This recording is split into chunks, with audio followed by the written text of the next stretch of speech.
Welcome back to the podcast. Don't yawn, it's not boring.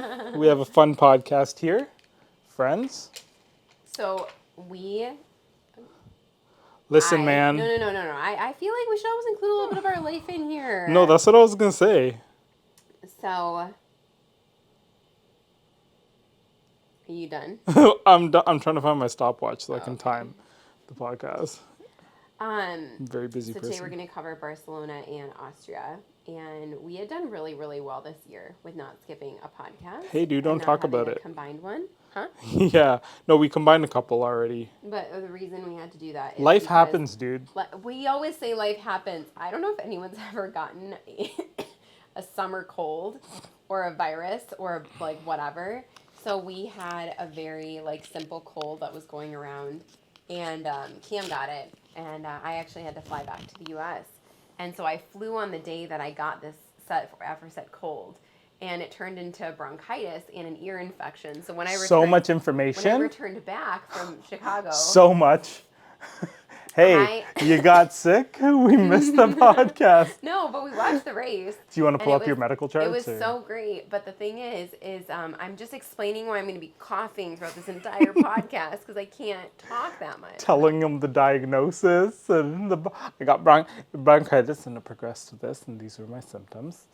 And this is medication. It was death walking. It was horrific. I don't have any sympathy from my husband, but that's fine. Hey guys. Long story short, for asking, I figured it out. Long story short, Bria got sick and we had to, Bria got sick and she was out of town. So, the podcast just didn't happen. And we were just busy with some other stuff too, some family stuff, life stuff. It's all good. You know, things happen.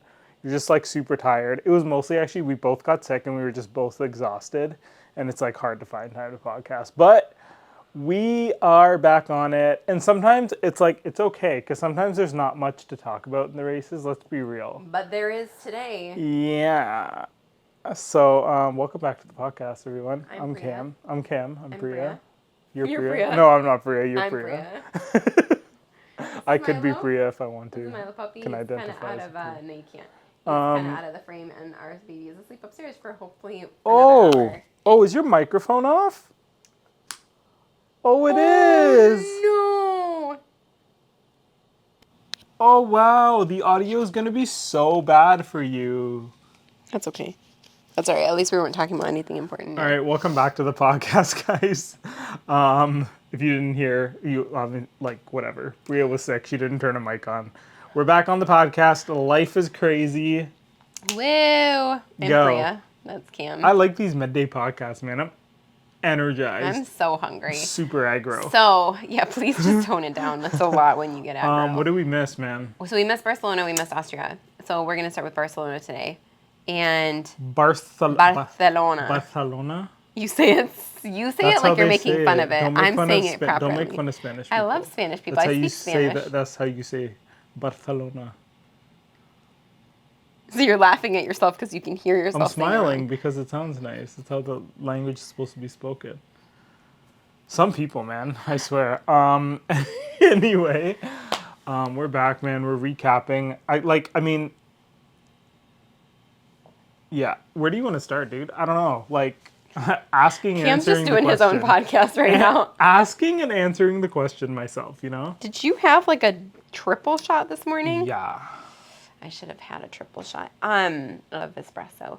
So Barcelona was interesting. So what I'm noticing is like we're getting like the same top six, right? We have Max, we've got Perez is nowhere to be found. Mm-hmm. You've got Lewis and George. Yeah. George more than Lewis. And then you've got the McLarens, right? So you have your top five. That's just the top five, and then the Ferraris. And the important, well, Ferrari's kind of dropping out now. Mm. They're like, Ferrari has lost consistency somewhere. They're like really all over the place now. But yeah, Mercedes, Red Bulls for the most part. And then Max. McLarens. No, McLaren's, Mercedes, Red Bulls, right? No, don't say Red Bulls because Perez sucks. Yeah, I guess. Yeah, you have a top five. Yeah, it's the Mercedes, the McLarens, and Lando Norris, Max Verstappen. We can say this 6 different ways. George Russell. Yeah. Right? Yeah.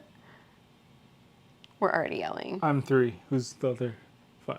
Lewis, Georgie, Maxie, Lando, Oscar. Oh, I forgot Oscar. Can't forget Oscar. Oscar's my Oscar's boy. a G. Dude, Oscar's I killing love it. that kid. Yeah, it's been kind of mixing up back and forth over. I mean, Barcelona, it was really mixed up, and then in Austria, it was really mixed up. So let's start with Barcelona. So we know Max won, obviously, but Max is winning by a smaller and smaller margin. Yeah, he won by what, 3 seconds? 3 seconds. It's 3 points. So it's 3 or 4 seconds. And the wild thing is, and this is like kind of leading up to Austria, Max has to drive a perfect race. He not only has to defend or get into P1 or like qualify at a high level, but he also has to defend at a high level. Like the opening laps are so important for him, and pit stops are important. Race strategy is important. Like it's no longer where he is working up to a 16 to 20 second gap between him and P2. So Lando and Oscar, but Lando more than ever is bringing all of the intensity with the package, with the skills he's learned over the last few years. So these races have been interesting and they've been close. But not only is qualifying for Max up in the air, but winning the races Very up in the air. is up in the air, and it can go either way. Like you can like get pole on qualifying and then not win the race, or you can, it can go vice versa too, right? So it's what's making it, honestly, the beginning of the race and qualifying really interesting is that just because Max is qualifying in, like if he's a pole sitter, it doesn't mean he's going to win the race anymore, which is really cool. Yeah, but also, it's like a shootout. I think for quali, Max, Norris, or George could take it, right? Yeah. When it comes to the race itself, you're looking at either Max or Norris. Like literally, like it's like 50-50. It's a crapshoot, like who could win. And like you're saying, I think the only thing that Max can do now is, quite frankly, like rely on his talent as a driver. Yeah. Like this is the type of racing and the type of rivalry that I wish we could see more of in Formula One, because Red Bull did have a very dominant last season, but now McLaren has closed the gap so much that the cars are pretty much like equal in terms of racing for the most part. And now it's all down to like how the driver can drive the car. Yeah. And if I'm going to be honest, like the domination we saw from Lewis Hamilton, that was not necessarily the case until like these last couple of years. Like, albeit everyone's very controversial over like the season that like Max won and Lewis lost and everything. But if you take out those 2 or 3 controversial races, and obviously the last one in Abu Dhabi, it was like head to head. That was some of the closest racing we've seen in a long time. We're seeing the same thing again this year. It's amazing. I actually like it so much better this way. And we'll get to it in a sec. Honestly, we're just going to really quickly recap Barcelona because it really wasn't all that crazy in the span of things. You doing all right? I'm so hungry. Did you want a granola bar? No, I'm okay. Should I get you No, one? I'm okay. I'm just going to pass out during this. So Barcelona ended up being Max, Norris, and then I think Georgie. Was it George? Hiya, Russell? Georgie. Oh, wait, I have it up. Don't look at your because we haven't watched quali yet. Yeah, sorry. We haven't watched quali yet. Don't worry, I can look it up. I got it. So basically, in Barcelona, what it ended up being was I didn't see anything, but That's I'll just okay. look. Are you looking at the race results? report. Yeah. So the race results were here. I have it. Yeah, it was Verstappen, Norris, Hamilton. Okay, so and then Russell, Leclerc. Nobody cares after that. But look, Norris finished 2.2 seconds behind him. So what had happened was Norris had Hamilton was 17. Yeah. So that's a lot. Yeah. So the same, whatever happens with, like, if you didn't get off the line properly, like, which Norris did not, he ended up kind of getting a little squirrely at the beginning of Barcelona, or, like, even just changes with, like, the pit stop, or, so Norris was really trying to pull all the stops, right? He pit late, and then he was able to get softs on later, which allowed him to close the gap as much as he possibly could. He kept kind of holding up. I'm gonna race Max. I'm not racing Russell. I'm not racing the Mercedes. I'm racing Max. He was close. So it's kind of a crapshoot. Like, he could have made it. If Max had made a mistake, he would have gotten P1, or there would have been a battle. Yeah, So for sure. He has to race perfectly. It was really interesting to see Hamilton. And even the radio message, sorry, go ahead. Yeah. Even the radio message he sent when they're like, oh, do you want to they're like, should we pit to cover off George? George. He's like, I think we should go for Max. Like, you got to shift the mentality in the team to be like, dude, this is offense, not defense anymore. Like, we can win races. Yeah, Let's focus on winning races. We're focused on the championship and like the constructors. Now we want P1. We're not looking for P2, P3. Like there were years where Lando was with McLaren where as long as they were on the podium, once they got on the podium, that then became the goal that passed. And then it was like be consistent with getting on the podium, get both cars on the podium, be in the top 5. And now it's like Lando has won a race. He can be P1. Like he should be P1 or P2 in every single race. And Piastri should be up there with him, and he usually is. He is, unless there's something like he gets screwed by somebody or like. I find he's almost there. He is. He is doing way better than Perez is as a teammate. Yeah. Like 150%. As a number 2 driver. I think Oscar does not get enough credit for how much he has done, and he's incredibly hard on himself. And the story is very much like Lando Norris. Yeah. And like the Lando Norris versus Max Verstappen right now. But Oscar is taking it to them. In terms of McLaren, like Oscar is there, and Oscar is like performing, and that shouldn't be understated at all. Like he's doing an amazing job. And he's not just letting Lando pass and stuff either. Like Lando is out qualifying him or whatever. He is racing him. I love how he's racing. I love watching Oscar race right now. It's a lot of fun. He is developing as this incredible race car driver, and I'm here for it. I was always hype about Lando, but I don't think I gave myself enough understanding of what Oscar was capable of. Yeah. And then the only thing with Barcelona that was a little bit different was that Hamilton actually got on podium, which is crazy. And it was first time in a while. It was a long time. It was, but honestly, I don't even think it was just like Hamilton being like Hamilton, like doing really great. It was like Hamilton was on softs and George was on hards. That's as simple as what it was. Yeah, yeah. Like it was race. It was tire strategy. Tire strategies. So for that reason, like I don't know, I'm excited because we're at Silverstone today, and the race is at Silverstone today, and I'm really excited to see what happens. Such a great circuit. I love Silverstone. It's so controversial. It has so many memories. It's got many. It's just. I love it. So many high-speed corners. Just amazing. So great. Such a great circuit. So Barcelona was interesting because it just keeps showing you that Max and Lando are in contention. And then comes Austria. The Orange Army. I'll be back. The Orange Army. Oh, one of our lights went out. It's all good, man. Technical difficulties. I like it better without the light. Yeah, it's kind of all. I mean, I like the whole idea with the light is it separates you from the background. I know, I understand that. Because look, I kind of like it. It's not as nice now. I like it. I had it like plugged in and everything ready to go. But yeah. I don't know. I forgot to charge it. I charged this one. That's okay. Dude, Austria. So Max versus slapping. Max will slap your face until you're off the track. No, dude. Dude, like what? So many mixed feelings. What do we want to talk about on that? Where do we start? Do you want to just jump right to the incident? The lap 53 incident or whatever it was. First of all, such great racing throughout this whole race. Dumb. Like you had like wheel-to-wheel racing in the first couple laps with like George and Sainz and Lewis and Norris. Wait, was it this one where George and Norris were like fighting back and forth? No, so quick thing. Sorry, let's go back to Barcelona for a second. That was Barcelona. Yeah. Norris and George had this amazing battle. Yeah, amazing. They were going up, down. Sometimes I start to talk in Punjabi in my head when I'm like trying to describe something. Does that ever happen to you? Brown.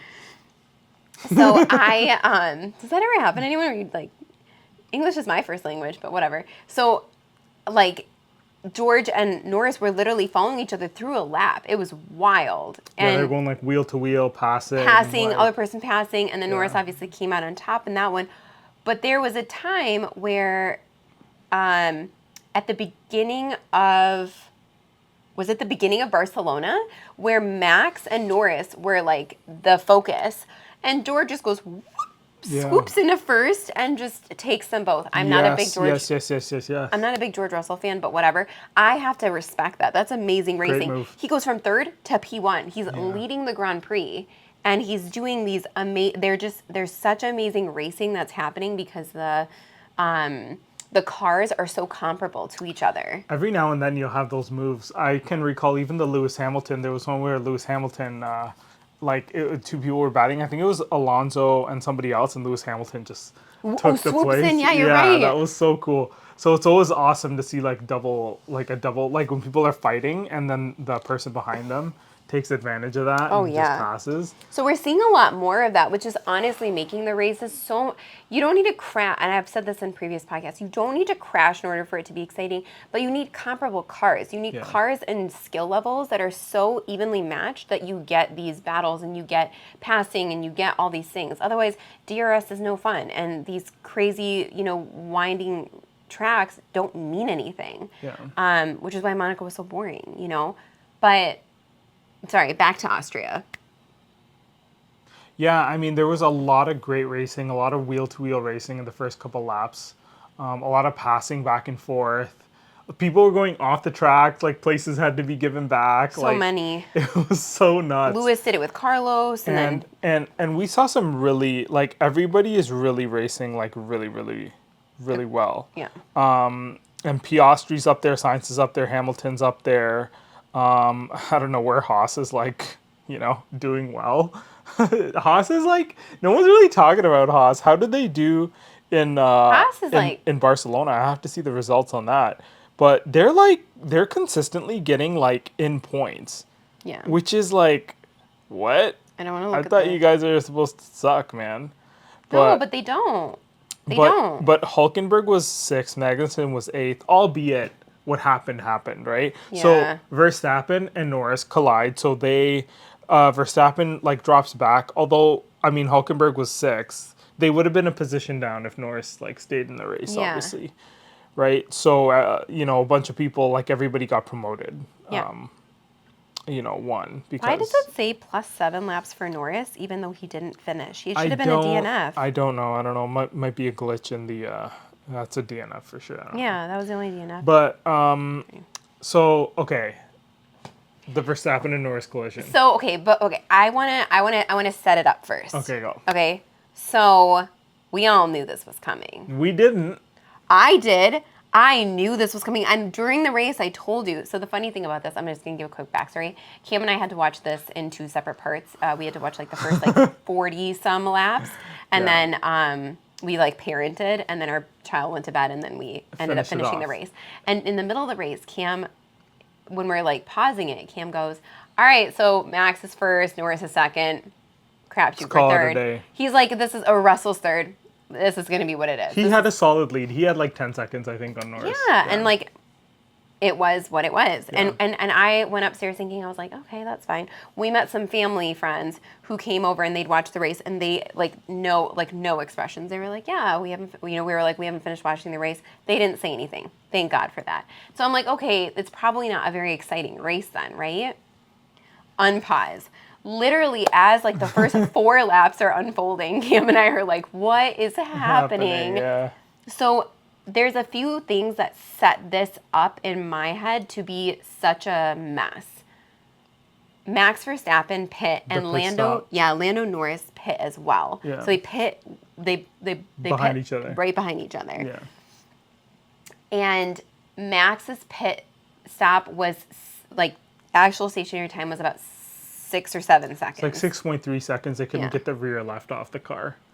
And Norris was like 2.9 or 2.6 or something. So he closed the gap. So there was only like a 4-second gap between them in the first place. Yeah. And so we got out, and I think Norris tried to like fire up his tires really fast, and I don't think that worked out for him. But other than that, they were like, Norris was on Max's butt. They went back and forth quite a bit there. Like, everyone's focusing on the collision, but they had moments like, this is the thing too, and we should note this, is like there were moments Norris passed him off the track, or Verstappen was forced off the track, or like they would go back and forth, and it did go back and forth for a bit. Norris took the lead, and then he had to give it back. Verstappen came ahead, and then Norris came ahead. Like that happened. Verstappen took the lead and didn't give it back. Yeah. And what's mine is mine, what's yours is mine. And Norris kept complaining at some point that he's like, he can't be moving under braking, which, let's be honest, Verstappen was moving under braking. And And you know what? I was thinking about this. Like, I can say that, man. And Max was being naughty. yeah, but like, so what happened was like, Norris went for the move on the outside. Verstappen in the braking zone. Verstappen moved. He did. He just So did. bad. And they collided. They hit, and They then hit and then they hit again. yeah, they hit twice, and then Norris got a puncture. Verstappen has a puncture. Bye-bye race. Because of the damage, I think Norris just retired the car, and then Verstappen had to swap the tire. No, I'll let you get to what you're about to say because I know what you're about to talk about. But Norris, the shot of Norris, it kills me. Getting out of his car and just literally, he was like, I don't even think the car was off. Like, he was just like out. Like, he was out. He was taking his headrest out. He was like, I'm done, kind of thing. Like, you could see you could see the tire like coming off. Yeah. It was horrific. And this all happened off the racing line too. Like they went off and then like bump, bump, tap, and then back on. And it was, anyways, you go on. So the whole thing, the initial reaction from Max, I mean, Max's reaction is generally like, oh, you have to leave the space. Like, you left no space, all this and that. And then Norris was obviously like, he moved under braking. He hit me under braking. Like, it's his fault. And I think Norris is correct, obviously, based on the like video evidence that you see. Like, Max did move under braking, and I think the problem that you see here, though, is Max's driving style is he pushes the car, he pushes himself, and he pushes other drivers very much to the limit. And if you are doing that with other drivers in the car and racing, you will eventually find that limit. And I think the thing with Max, his tactic is, like, first of all, I don't want to take anything away from Max. I think he's one of the best drivers we've seen. He's very talented. In Formula One. 100%. He's an incredibly talented driver. That's the reason, like, I am a Red Bull and Max Verstappen fan, because I admire like the talent and the tenacity and the aggression that he has. I like when people race that way. When it comes to something like this, from my understanding, and I'll just say, like, Max made the mistake and he did move under braking. His style is to squeeze people. That's what he does. When he's racing against somebody, he is going to squeeze you, and at times he leaves you enough space, at times he doesn't, right? And that's just how it goes. And I heard on commentary, they're like, this rule was put in place because of, like, quite frankly, like Max Verstappen and how he moves under braking. So it was his fault, and I think, yeah, he shouldn't have done it. And I think, quite honestly, and I think Martin Brundle even said it on the show, that he's like, he doesn't need to do this. No. He's a talented enough driver that he should be able to beat, like, anyone else on the track fair and square and racing. And quite frankly, dude, if you're not fast enough and Norris is going to pass you, you got to let him go. Like, I agree. You got to let him pass you, and you got to just rely on the car. And there is something to be said about that. Like, this is not Max's style, because his thing is not just like, just because the guy's got a faster car doesn't mean he's going to beat me. Right? Comes down to the racing as well. So, like, it's a and I'm not, obviously, like, he shouldn't have done it. Norris should have been able to, like, pass him and everything. It was his fault. That's how I saw the collision. I think everyone else saw the collision. I think the FIA also needs to be, like, preemptively and proactively and after the fact as well, putting things in place to make sure this doesn't happen again. So there is, like, a rule, and I was saying there is a rule for, like, moving under braking, like, you're not allowed to do it. I think there needs to be, like, a sub-rule to that. Like, if you are in P1 or P2 and you move under braking and you cause a collision, I think there should be, like, additional penalties for that. Because what happened here is or let me just finish. Yeah. And there should also be, like, a different kind of warning for if you are in P1 and you move under braking and it's because of the guy in P2. I feel like there should be, like a right, like, not like that should be like your second strike. Be like, if you do that again, you will get a 5-second penalty. And I don't even think it's like a 5-second penalty, because if you take, and I'm going to take it a step further, because we talked about this, and I think it's such an interesting rule, because this has now happened. Cam and I have been watching since 2018, so it's been almost 6 years or we've been watching since the 2018 races, but whatever. I've seen this where, especially in the championship, you've got two drivers that are incredibly well skilled. If you take the other driver out, there's no repercussion for you during your next race. So why wouldn't you? Yeah. And I say this again, I am a huge fan of Max Verstappen. I really think that he has grown and matured so much. That being said, I agree with Martin Brundle. I agree with Cam. He took 6 steps back in his progression. Like, he is old Max, 2018, 2019 Max right now, where he wasn't patient. I don't think he was a good he wasn't like a team player in the sense of like the 20, keeping 20 other people safe on a track. He was immature and he was really selfish and he just didn't race properly. But there's no repercussions when any of the drivers do that. Lewis Hamilton, Max Verstappen, Norris. I think it happened, I can't think of another big, way that this happened before, but he got a 10-second penalty, and that 10-second penalty did not penalize him at all. So Lando's out of the running for the race. Like, he doesn't even have points. And yeah, Max isn't going to be P1, but the person who is on his butt in the championship in P2 is Lando, but he doesn't have to worry because he's still in the points. So the 10-second penalty did nothing to Max Verstappen. So I think that what should have happened is it's like you immediately get a X place grid penalty, or you are, I don't think the FIA is ever going to do this, but like you're disqualified from like the race or something like that if you cause a collision that causes the other driver to be out of the race, if you're in that top 2 of the championship. I think like Perez got a 3 grid place penalty from Canada that brought to Barcelona. I don't see any reason why this should have been any different, especially because it is so cut and dry what happened with Max.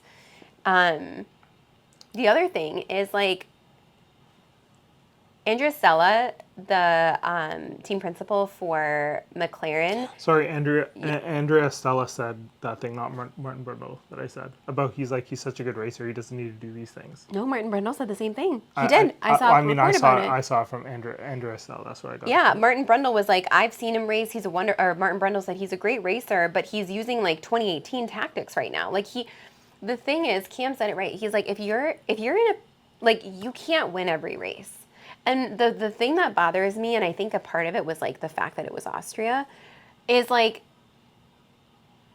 Max knows that there's certain tracks that are just not a Red Bull track. Like, they don't do well at those tracks, and it's fine. Because ultimately he's still going to be in the points and he's still going to do well in the races. I get wanting to win everywhere, but here specifically, if someone catches you and is basically passing you, like Lando passed him a couple of times, whether on the track or off the track, you have to, as a driver, know when you need to concede or you need to give the position and then fight back. The problem is, and Max has done that in the past, like in a lot of different races, he's had to concede or he's had to drive aggressively and know where that line is. Here, it was like all or nothing. I'm going to win it or nobody's going to win it kind of thing. And I don't know if it had anything to do with any fact to do with like that it's his home race or anything like that. Yeah. But Andrea Stella said something really interesting, that this should have been taken care of when this was happening with Lewis and Max. And I feel like, yes, I agree. I agree that the FIA should have had things in place back in 2021. However, I think it's really crappy to say that this is all on Max. Like, Max and Lewis are a separate category than what's happening, or what is the one condition that's happened with Max and Lando. Lewis drove dirty. Lewis put him in the wall in Silverstone, okay? Like, it happened, and he did not suffer any repercussions. It was chalked up to a racing incident, right? That was just frustrating. I don't think that I agree that Max should have been held accountable for this collision. I think the FIA has gotten away with just blaming one driver at a time when you're creating these situations where you're not putting stops into place to keep the drivers accountable for their driving on track. I think you need to make the punishments like, the punishment needs to fit the crime. Yes. To a point where a driver is going to think twice about, because like if Max Verstappen like moves under braking, Yep. Like there needs to be a penalty for moving under braking, and then there needs to be a penalty for moving under braking in P1 or P2 causing a collision. 100%. That needs to be like a rule that's set in place, and I think that'll kind of To preserve the championship and the constructors. and this doesn't take, and I'm not saying that in a way that I'm like Max Verstappen should be punished. I think he needs to just be like, if there's a rule in place like that, rather than just saying you're not allowed to do it and you could face a 5-second penalty, they need to be like, if you're in P1 or P2 and this happens, you will receive like a 10-second penalty, like no questions asked. Or like a 2-place grid penalty or whatever it is for the next race. Like one will be warning. If you do it, like if it happens once, which it did, I think it happened 3 times, the third time they collided. Yeah. If it happens once, you are going to get a solid, like they should have like a different kind of flag that is like, that's it, you're out of strikes. Next one is 100%, you're getting a penalty. And if it happens, and then that will deter the driver. And if it does happen again, that driver is like, out. Yeah. And it's like, it's also... Or maybe a roll through. pit lane, like drive through or something like that. But because you actually they have to have a consequence for it. That 10-second penalty, like I said, didn't mean anything, especially up against a Haas, you know? Yeah. The other thing that was really like, I mean, it was so sad as they were colliding, Lando's getting his like 5-second penalty for exceeding track limits, which he was doing. Again, that penalty was kind of poorly timed because he was forced wide by Max because Max moved under braking. Yeah. So it's like you're creating this, and this is really like a mentality thing because a lot of us, I probably can't understand the stress of driving a Formula One car. But if you're in that position, like you're kind of in blind rage at that point. You're like, screw this guy. Like I'm just going to do whatever I need to do. But if you know ahead of time that the rule book says X, Y, and Z, like you're going to be, it's a deterrent, right, from doing something like that. Maybe it makes the drivers think twice about the way that they're driving. And yeah, maybe it does tame Max a little bit, and maybe it does make Lando a little bit more aggressive or vice versa. But one thing that I do agree with what you said is that Max has a very specific fighting style. Lando is going to have to learn how to fight Max, but Max has to also learn how to fight clean. Like, he honestly should have just conceded and gotten P2 in that case. Who knows if he would have even gotten P2? He might have hit DRS and got him. He might have. And you know what? That's what I brought up on the day of the race. Yeah. You have no idea. You could have fought back, man. You have a very powerful car. But I mean, when you're in the moment and adrenaline's going, you're driving like one of the best engineered machines that human beings have ever seen, kind of thing. Yeah. It's a lot going on, right? And you know the thing that ticks me off the most? Is friggin' George Russell got P1 then. He's sitting there and he's doing this with his microphone. You were cheering that day, and he was like, you? "Oh my god!" You were so happy when he won, though. Like I got P1. You're a George Russell fan, aren't you? It was so annoying, and like Sainz and Piastri. So it was George, Piastri, and then Sainz. Piastri just killed it. Literally was like less than 2 seconds away from George. Would have loved to see him take him. Both the Ferrari and the McLaren were just like, yeah, we know we're getting points, but like, we didn't anticipate this to happen. We didn't anticipate being on the podium. George Russell, on the other hand, is like, as if he like earned a P1. Yeah. He would have put the crown on his own head, you know? He's so pretentious. It kind of reminds me of like, you know, like Miss Universe or something. Just, Thank he gets his flowers. Thank so you. Much. Thank you. Yes, I'm in the Yeah, he car. does this like dude. it was like Everyone's you got over P1. the meme. No one cares about the George Russell meme anymore. I don't care. Like I don't care. It's just a lot, Georgie. You're just a lot. But it was interesting after the fact, like when they got out of the cars and everything, Norris is like, they asked him, they're like, you know, Max Verstappen's your friend, what do you think? And he's like, he was essentially, I mean, he said, he's like, you know, if he doesn't admit to wrongdoing, like I'm losing a lot of respect. It's essentially like, bro, say you're sorry or we're not friends. Yeah. I bet he didn't go on the private jet home with Maxie. No, I mean, he said they talked about it. And this was BS. And Max kind of gave a response. He's like, you know, I know what happened. We were in the cars and da-da. And then after the fact, he said, you know, it was kind of silly and it shouldn't have. That's the extent of an apology that you're going to get out of Max Verstappen. Max For him Verstappen to be like, you know, so it was much. silly and we just like, you know, we collided and it shouldn't have happened and and all this and that. That's the best you're gonna get. I think for Norris, he essentially gave him like, I'm sorry that happened, and I'm sorry that happened to you. yeah, we'll try to race cleanly in the future and and whatever the hell. Not like I'm sorry I did it. I'm sorry that happened to you. Yeah. It's as if him and Sainz collided. I'm so sorry that happened to you, man. But bro, you did it. And it was funny, in the same press conference, they go to Lewis Hamilton and they're like, what do you think? And he's like, I wasn't part of it. Like, what do you... And which was interesting. I thought Lewis would have been like, I've raced this guy so many times and he's exactly like this. And I told everybody. His response was just like, No. I don't have anything to say about this. Like, don't ask me questions. Not my business. I'm racing my race. I'm not here to start problems. It wasn't even I'm not here to start problems. He looked at the reporter like, why are you asking me like a question that has nothing to do with me? I've been through therapy and like I'm through it. I thought this was like very mature of Lewis. No, I'll Lewis admit. Is, yeah. He was literally like, can you win Silverstone? He was just like, I know you're trying to start stuff with me, and it's interesting because I've seen like clips of Max and Lewis like talking, and stuff, and I'm just like, this is interesting. Yeah, like, that the media likes to like stir the pot. Yeah, and he's just kind of like, listen, man. I feel like to a certain extent, maybe like there's some respect there from Lewis for. I think that they've done their own journey. Like we don't see everything, right? Like we don't. But there was a definite shift, and I could see it. I think it was after Max's second championship that something shifted with Lewis and Max, and I don't know if it was just like enough time had passed. 2021 was in contention versus 2022 was obviously like a fair getaway from whatever other people's words. I see that things have definitely shifted, but I will say this is like.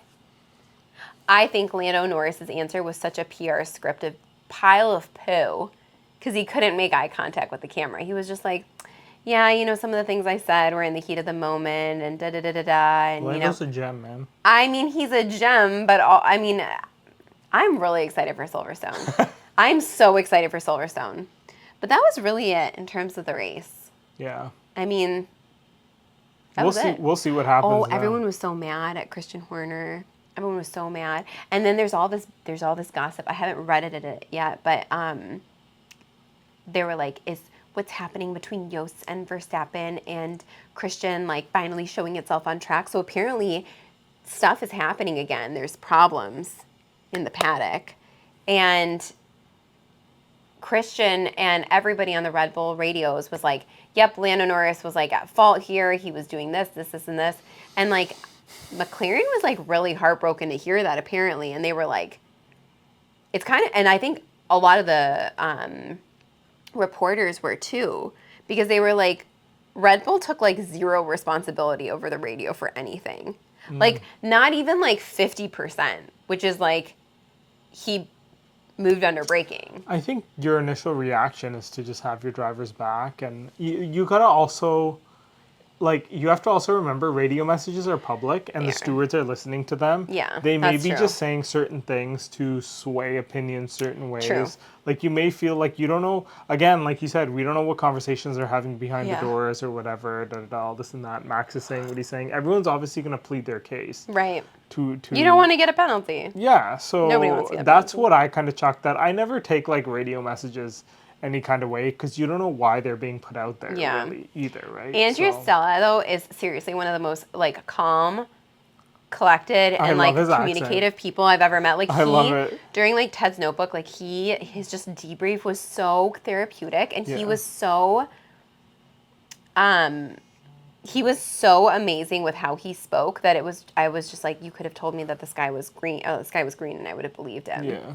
He's very well versed. But Silverstone's going to be an interesting.